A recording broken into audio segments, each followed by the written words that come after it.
Hi hello नमस्कार welcome to geography. मेरा नाम सिद्धार्थ है और आप मेरे साथ मानव भूगोल के क्रम में जुड़े हुए हैं।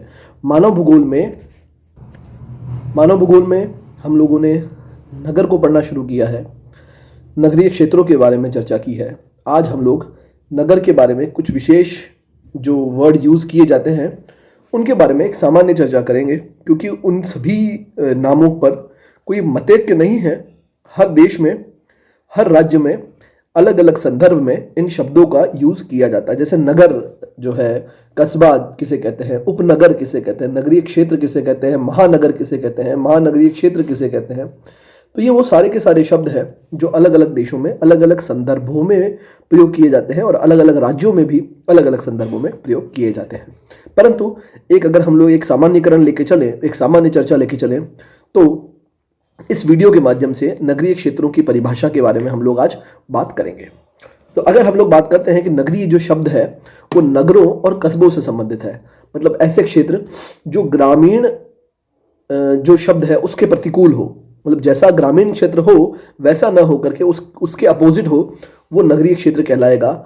नगरीय अधिवासों का एक समूह होता है। नगर जो है ना, वो अनेकानेक अधिवासों का एक समूह है जहाँ के निवासी, मैंने आपको ये वाला जो परिचय है, ये जो परिभाषा है, ये फर्स्ट वीडियो में बताई थी कि जहाँ के निवासी मुख्य रूप से गैर कृषि कार्यों में लगे हों या गैर कृषि व्यवसाय में लगे हों, इस प्रकार के क्षेत्र नगर कहलाएंगे। और बेसिकली नगरीय जो इकाइयाँ होती है वो एक ही प्रकार की नहीं होती है, वो भी भिन्न भिन्न प्रकार की होती है। सामान्यतः नगर इकाइयों में सघनता के कारण, केंद्रीयकरण के कारण, गैर कृषि व्यवसायों के कारण अलग अलग भागों में हम लोग उसे बांट सकते हैं और इस प्रकार के लक्षण नगरों में पाए जाते हैं। आकार की बात करें तो आकार में ये नगर जो है पूर्वा से लेकर के, पूर्वा मतलब ढाणी होती है, ढाणी जिसे आप लोग अपनी देसी भाषा में कहते हैं, इंग्लिश में से हैमलेट कहते हैं, हैमलेट से लेकर के महानगर तक।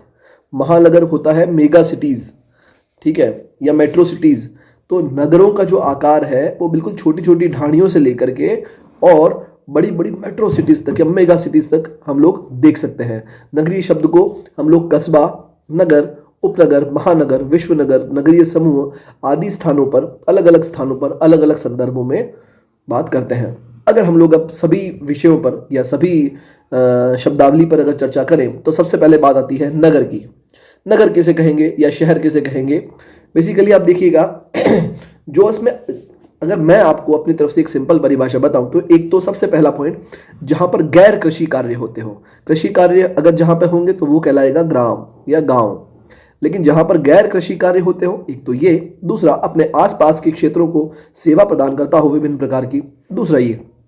बेसिकली बात करें तो नगर शब्द का जो प्रयोग है प्रायः बड़े नगरीय स्थानों के लिए किया जाता है, मतलब जो स्थान ज़्यादा बड़े हैं क्षेत्रफल की दृष्टि से, व्यवसाय की दृष्टि से, लोगों के निवास स्थान की दृष्टि से, लोगों की जनसंख्या की दृष्टि से, उनके लिए हम लोग सामान्य रूप से नगर का प्रयोग करते हैं। यद्यपि छोटे कस्बे से अलग बताने के लिए कोई फिक्स परिभाषा नहीं है, कोई सुनिश्चित परिभाषा नहीं है कि ये कस्बा हो जाएगा और ये नगर हो जाएगा। अगर इतनी पॉपुलेशन है तो कस्बा और इतनी पॉपुलेशन है तो नगर। हालांकि कई जगह परिभाषाएं दी जाती है, परंतु मतैक्य फिर भी नहीं है। कुछ देशों में नगर शब्द का जो अर्थ है वो प्रशासनिक संस्करण में एक विशेष स्तर से होता है। बेसिकली कई कंट्रीज के अंदर जो उनका प्रशासनिक ढांचा है, जैसे हमारे यहाँ पे भी देख लीजिए आप कि अगर तहसील होगी तो प्रशासनिक ढांचे के अंदर वहाँ पर तहसीलदार होगा, है ना, उपखंड अधिकारी होगा। अगर वो नगर होता है, वो शहर होता है, मुख्यालय होता है, तो वहाँ पर जिला मजिस्ट्रेट होंगे, सीईओ होंगे, तो अलग अलग पद होते हैं।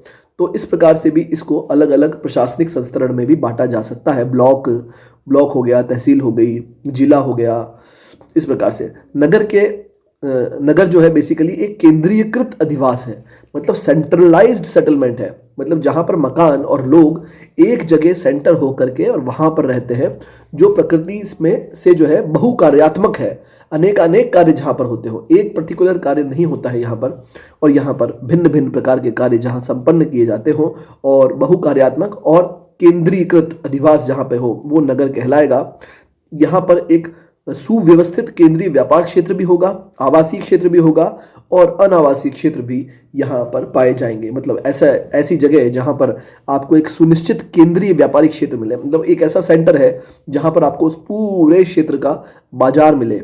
दूसरा, आपको वहाँ पर अलग से कॉलोनीज मिले रहने के लिए, और कुछ अनावासित क्षेत्र, मतलब जहाँ पर लोग नहीं रहते हैं, जैसे गार्डन डेवलप कर लिया या फिर कोई और विकसित क्षेत्र, ये सभी की सभी विशेषताएं किसी भी नगर में पाई जाएगी। बात करते हैं कस्बे की।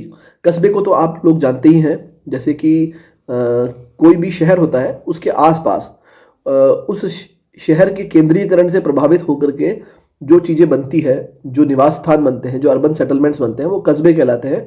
वो अपेक्षाकृत नगरों से काफ़ी छोटे होते हैं, जनसंख्या भी उनसे कम होती है और वहाँ पर पाई जाने वाली सुविधाएं भी नगरों के जितनी डाइवर्सिफाई नहीं होती है और उतनी ज़्यादा सुविधाएं नहीं मिलती है, परंतु सामान्य सुविधाएं कस्बा आपको प्रोवाइड करा देगा जो आमतौर पर जीवन बिताने के लिए आपके लिए आवश्यक होता है।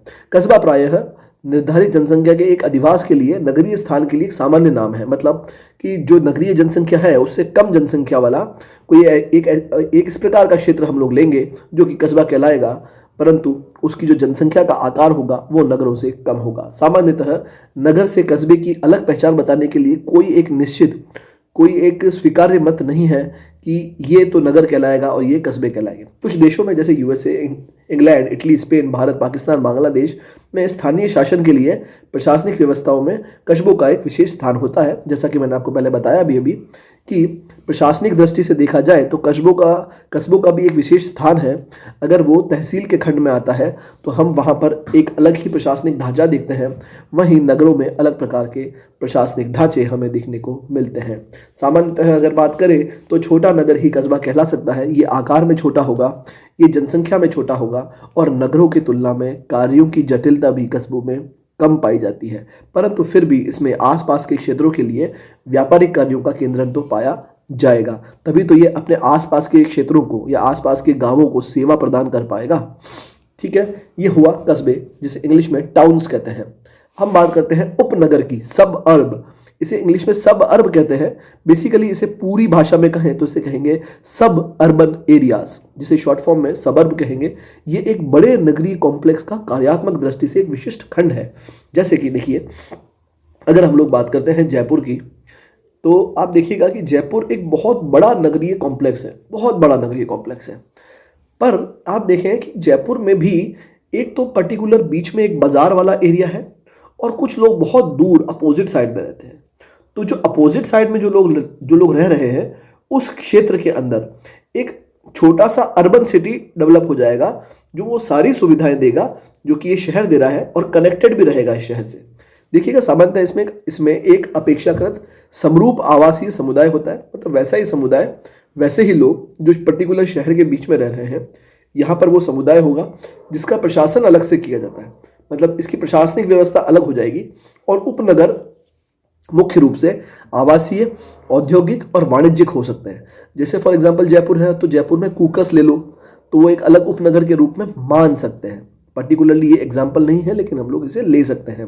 फिर हम लोग बात करते हैं कि ये अपनी सीमाओं से बाहर नगरीय क्षेत्रों के भाग तथा उनसे संबंधित होते हैं। ये मतलब नगर की सीमाओं से जस्ट बाहर नगरीय क्षेत्रों से संबंधित होते हैं और उनसे चाहे परिवहन दृष्टि से ले लो, व्यापारिक दृष्टि से ले लो, जुड़े रहते हैं।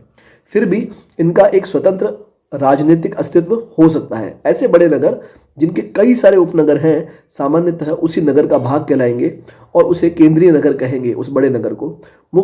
देखिएगा, मुख्य नगर होता है ना, जैसे फॉर एग्जांपल आप यहाँ देखिए, ये एक मुख्य नगर है दिल्ली।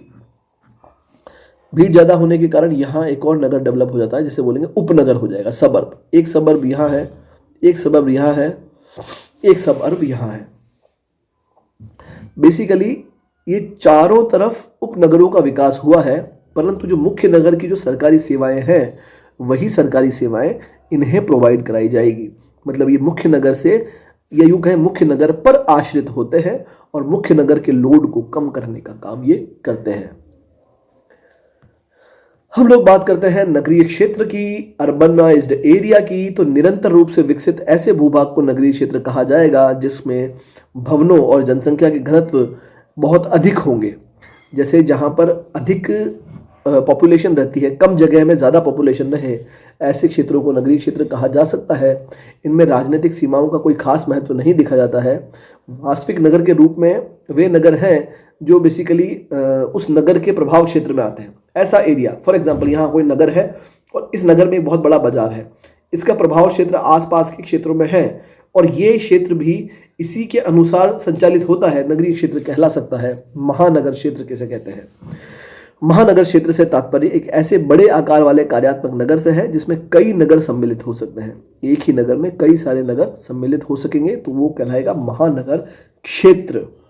महानगर एरिया, मेट्रोपॉलिटन एरिया, मेट्रोपॉलिटन जो एरिया होगा उसके अलावा एक और शब्द आता है महानगर, जिसे बोलते हैं मेगा सिटी। सामान्य रूप से कहा जाता है कि ऐसा नगर जिसमें रहने वाले लोगों, निवासित व्यक्तियों की जो संख्या है वो 50 लाख या इससे अधिक हो तो वो महानगर कहलाएगा। विश्व के बड़ी बड़ी जो राजधानियां हैं, जो बड़े बड़े शहर हैं, जैसे Mexico city, Tokyo, Paris, Mumbai, Kolkata, Delhi, ये सभी के सभी महानगर कहलाएंगे। महानगरों का प्रशासन भी नगरों की तुलना में बड़ा जटिल होता है और अलग प्रकार से किया जाता है। फिर हम बात करें, जब नगरों को उनकी श्रेणी के अनुसार डिवाइड किया जाता है, हायरार्की बनाई जाती है, जैसे छोटा नगर, बड़ा नगर, उपनगर, ये नगर, वो नगर, मेट्रोपॉलिटन तक आते हैं, तो इसे हम लोग नगरीय संस्तरण कहते हैं। और जब हम लोग नगरों में भी जब हम उसे और दूसरी हायरार्की बनाएंगे, खंड, उपखंड और ये सभी इसमें शामिल करेंगे, कुल मिला के अर्बन की हायरार्कीज है। फिर हम लोग बात करते हैं उपनगरीय समूहन की, कनर्बेशन कहते हैं जिसे हम लोग। बेसिकली कनर्बेशन जो शब्द है, ये जो अवधारणा है बेसिकली ये पैट्रिक गिडीज एक विद्वान थे, उनके द्वारा ये अवधारणा दी गई थी, जिसे बोलते हैं कनर्बेशन। एक छोटा वर्ड है, इसका असली वर्ड है कंटिन्यूअस अर्बनाइजेशन। तो कंटिन्यूअस का कनर और अर्बनाइजेशन का अर्बन, तो ये जुड़कर के कनर्बेशन हो जाता है। कंटिन्यूअस अर्बनाइजेशन मतलब जहां पर निरंतर रूप से विस्तृत फैला हुआ नगरीय क्षेत्र हो वो कनर्बेशन कहलाएगा। जैसे पूछेंगे कि कैसे होगा, जैसे कि अपन बात करते हैं कि ये कोई नगर है, जैसे आपको मैं जो इस किताब में एग्जाम्पल दिया वही समझा देता हूँ। जैसे आगरा है, मथुरा है, दिल्ली, पानीपत, अंबाला, चंडीगढ़, ये सभी के सभी कुछ नगर हैं जो आपस में थोड़ी थोड़ी दूरी के बाद ही एक दूसरे से जुड़े हुए हैं, तो आप लोग इन्हें उपनगरीय समूहन में शामिल कर सकते हैं। इसी से मिलता जुलता एक और शब्द है जिसे हम लोग कहते हैं मेगालोपोलिस। मेगालोपोलिस क्या है? ये शब्द दिया था गॉटेमन ने। बेसिकली ये होता ही है बड़े बड़े जो शहर हैं, देखो ये इसमें लिखा हुआ है कि जीन गॉटेमन द्वारा संयुक्त राज्य अमेरिका के उत्तरी पूर्वी, देखिएगा जब यूएसए का जब हम लोग अध्ययन करते हैं, ये यूएसए का नक्शा है, ये देखिएगा जब हम लोग यूएसए का अध्ययन करेंगे तब यूएसए में जो ये वाला हिस्सा है उत्तरी पूर्वी एरिया, यहाँ पर आप लोग देखेंगे कि यहाँ पर बड़े बड़े शहर एक दूसरे से बहुत ही निकटता से जुड़े हुए हैं। जो मेगा सिटीज़ हैं या जो कहें बड़े महानगर हैं वो एक दूसरे से इस प्रकार से जुड़े हुए हैं कि जब आप यहाँ एक शहर से निकलते हुए जैसे शहर को पार करोगे एक नया शहर आपको देखने को मिलेगा, फिर एक पार करोगे फिर एक नया शहर, फिर पार करोगे फिर एक नया शहर, कंटिन्यूअस आपको वहाँ पर अर्बनाइजेशन देखने को मिलता है। तो बेसिकली जीन गॉटेमन ने क्या किया था कि यूएसए के जो उत्तरी पूर्वी किनारे पर जब इन्होंने देखा कि अलग अलग नगर इस प्रकार से विकसित हुए हैं कि कंटिन्यूअस हमें एक श्रृंखला देखने को मिलती है, उसे इन्होंने मेगालोपोलिस कहा। आपको यूएसए के पश्चिमी तट पर भी सैन मेगालोपोलिस नाम से एक मेगालोपोलिस देखने को मिलता है, जहाँ पे Los Angeles, Las Vegas, San Francisco और उसके उत्तर में भी आपको सिएटल से लेकर के दक्षिण तक काफ़ी सारे नगर एक साथ देखने को मिलेंगे। और इस प्रकार के प्रतिमान आपको यूएसए में और यूके के अंदर सबसे ज़्यादा देखने को मिलेंगे, जहाँ पर नगरीकरण का विकास ज़्यादा हुआ है। फिर हम लोग बात करें कि ऐसा नगर किसी भी देश का जो अन्य नगरों की तुलना में ज़्यादा बड़ा हो और कार्यात्मक दृष्टि से भी वो ज़्यादा जटिल हो, वो कहलाएगा प्राइमेट सिटी या प्रमुख नगर। अब आते हैं सबसे इम्पॉर्टेंट फैक्ट पर, जिसे हम लोग कहते हैं सीबीडी। या आपने सुना होगा और नहीं सुना है तो आज सुन लीजिए। सीबीडी, जिसे केंद्रीय व्यापार क्षेत्र या सेंट्रल बिजनेस डिस्ट्रिक्ट कहते हैं, ये क्या होता है? पहले आपको एक सिंप्लीफाई तरीके से समझा दिया जाए कि ये कोई, जैसे कि ये देखिए जो मैं गोला बना रहा हूँ, ये कोई नगर है। यहाँ तक यहाँ पे कोई एक कॉलोनी बनी हुई है, यहाँ पे कोई कॉलोनी है, यहाँ कोई बाजार है, यहाँ कोई कॉलोनी है, यहाँ कोई बाजार है, यहाँ कोई कॉलोनी, इतनी सारी कॉलोनीज यहाँ बनी हुई है। परंतु नगर के बीचों बीच आप देखिएगा जो मैंने रेड किया है, यहाँ पर एक ऐसा बाजार विकसित होता है जो पूरे नगर के जो लोग, जो निवासी है, चाहे वो यहाँ के निवासी हो, यहाँ के निवासी हो, यहाँ के निवासी हो, या सभी के सभी यहाँ पर जाते हैं सेंट्रल जो सेंट्रल क्षेत्र होगा, एरिया होगा, वहाँ जाएंगे और वहाँ जाकर के वहाँ की व्यापारिक सुविधाओं को अवेल करते हैं। ऐसे सेंट्रलाइज्ड एरिया को सीबीडी कहेंगे, नगरीय क्षेत्र कहेंगे। आप भीलवाड़ा की बात करते हैं तो भीलवाड़ा में आप आज़ाद चौक को देख लीजिए। आज़ाद चौक और उसके नियर बाय जो क्षेत्र है वो, वहाँ पर सभी जगह से लोग, चाहे वो भीलवाड़ा शहर में रहने वाले हों अलग अलग जगहों पर, या भीलवाड़ा जिले में अलग अलग स्थानों से, सभी लोग वहाँ आते हैं और वहाँ की बाजारी सेवा या व्यापारिक सेवा को अवेल करते हैं या प्राप्त करते हैं। इस प्रकार के एरिया को सीबीडी या सेंट्रल बिजनेस डिस्ट्रिक्ट कहा जाएगा। बेसिकली ऐसा एरिया जहाँ व्यावसायिक भूमि उपयोग हो, जैसे दुकानें हो, कार्यालय हो, गोदाम हो माल के लिए आदि चीज़ों का जो अगर वहाँ पर अगर आपको केंद्रीकरण मिलता है। और इसमें भी आप देखिएगा कि यहाँ पर भी ये जो केंद्रीकरण है नगर के सर्वाधिक पहुँच वाले बिंदु और उसके अधिकतम भूमि मूल्य दोनों से संबंधित है। मतलब यहाँ पर आप जब देखेंगे लैंड का जो प्राइस होगा वो अधिकतम होगा और यहाँ से सभी जगह पर कनेक्टिविटी भी अधिकतम मिलेगी आपको। और अगर हम लोग बात करें कि सीबीडी की और विशेषता क्या होती है, तो यहाँ पर भूमि उपयोग बहुत सघन मिलता है। लोग बहुत ज़्यादा भीड़ भाड़ में रहते हैं। नगरों के सबसे ऊंचे भवन यहाँ बने होते हैं, एक के ऊपर एक, एक के ऊपर एक, एक के ऊपर एक। फिर यहाँ पर तो दुकानें चली जाएगी, यहाँ एक कॉम्प्लेक्स चले जाएगा और ऊपर लोग रहना शुरू कर देंगे। तो इस प्रकार से ऊंचे भवन भी यहाँ देखने को मिलेंगे। और इसका क्षेत्र जो है प्रायः अगर हम लोग बात करते हैं कि इसका जो क्षेत्र है ये एक आपको एक अलग ही प्रकार के भूमि उपयोग को दर्शाएगा। फिर हम लोग बात करें कि जैसे जैसे हम लोग इस व्यापारिक क्षेत्र से, इस सीबीडी से बाहर चलेंगे, इससे थोड़ा कम सघन क्षेत्र मिलेगा, एक छोटा व्यापारिक क्षेत्र मिलेगा, परंतु इससे कम और हमें थोड़ा सा डिसेंट्रलाइज्ड एरिया यहाँ पर हमें देखने को मिलेगा। ये है सीबीडी। ज़्यादा विस्तार से नहीं जानेंगे क्योंकि ये जो पर्टिकुलर एरिया है, ये जो पर्टिकुलर टॉपिक है, ये नगरीय भूगोल का टॉपिक है। उसके अंदर हम लोग इसे पूरे एक चैप्टर के रूप में पढ़ेंगे। तो यहाँ हमने नगरों की अलग अलग टर्मिनोलॉजीज़ के बारे में जाना। मिलेंगे नेक्स्ट वीडियो में। थैंक यू वेरी मच आप सभी का जो इस तरह से जुड़े रहते हैं वीडियो के माध्यम से। मैं ये चीज़ भी मैंने स्पेशली मैं ये थैंक यू उन लोगों को भी कहूँगा कि जब मैं वीडियो अपलोड करता हूँ उसके 10-15 मिनट में ही काफ़ी लोग इसे देख लेते हैं। सबसे पहला धन्यवाद तो उन लोगों के लिए जो इस प्रकार से वीडियोस को देख रहे हैं और हर एक वीडियो को देख रहे हैं। आप सभी का थैंक यू वेरी मच।